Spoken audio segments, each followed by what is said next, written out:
స్వామివారి యొక్క విశిష్టత చెప్పండి. ఇక్కడ వాసవి జయ వాసవి శ్రీ వాసవి శాంతిధామ పెనుగొండ క్షేత్రంలో మొట్టమొదటిసారిగా ఎక్కడా లేనటువంటి విధంగా శ్రీ ద్వాదశ జ్యోతిర్లింగ మందిరం అనేది నిర్మించడం జరిగింది.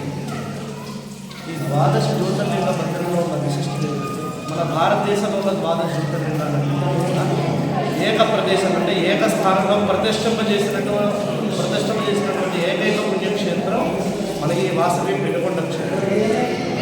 దేనికి నిర్మించడానికి గల కారణం ఏమిటంటే చాలామందికి భక్తులందరికీ కూడా ద్వాదశ జ్యోతిర్లింగాలన్నింటినీ కూడా దర్శించుకునేటువంటి భాగ్యాన్ని చాలామందికి కలవదు. చాలామందికి చాలా ద్వాదశ జ్యోతిర్లింగాలన్నింటినీ కూడా పెండింగ్ అనే వాళ్ళు ఉండిపోతుంటే వాళ్ళ స్వామి యొక్క అనుగ్రహం లేక అలాంటి వాళ్ళందరి కోసం కూడా మొట్టమొదటిసారిగా మనకి ఎక్కడా లేనటువంటి విధంగా ద్వాదశ జ్యోతిర్లింగాలన్నింటితో పాటు వచ్చిన ప్రతి ఒక్క భక్తుడు ఆడవాళ్ళు కానీ మగవాళ్ళు కానీ పిల్లలు కానీ పిల్లలు కానీ ఎవరైనా సరే వారి యొక్క స్వహస్తాలతోటి అభిషేకం చేసుకునే ఏర్పాటు చేసినటువంటి ఏకైక పుణ్యక్షేత్రం మన ఈ వాసవి పెనుగొండ క్షేత్రం.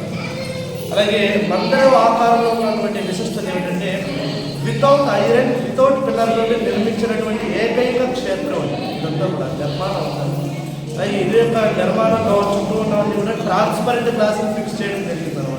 అంటే మన మానవ శరీరానికి ఎంతైతే సూర్యరశ్మి అనేది అవసరం ఉంటుందో భగవత్ స్వరూపానికి కూడా సూర్యరశ్మి అనేది నిరంతరం కూడా తాకుతూ ఉండాలనే ఉద్దేశంతో ఆ ట్రాన్స్పరెంట్ గ్లాసులోంచి మనకి నిరంతరం కూడా సూర్య భగవాన్ శక్తి కూడా సూర్యరశ్మి అనేది కూడా పడుతూ ఉంటుంది అనమాట పరమేశ్వరి.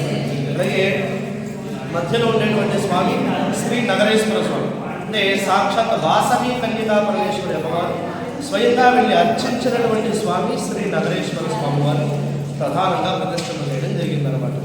అలాగే చక్కగా ఉదయం 7 గంటల నుంచి 12 గంటల వరకు ఎవరు వచ్చినా సరే వారి యొక్క స్వహస్థానంతో అభిషేకం చేసుకునేటువంటి భాగ్యం అనేది ఇక్కడ కలిగించడం జరిగింది. అలాగే సాయంకాలం మాత్రం వస్తే కనుక ఖచ్చితంగా దర్శనం మాత్రమే ఉంటుంది, అభిషేకాలు అనేవి ఉండవు సాయంకాలం.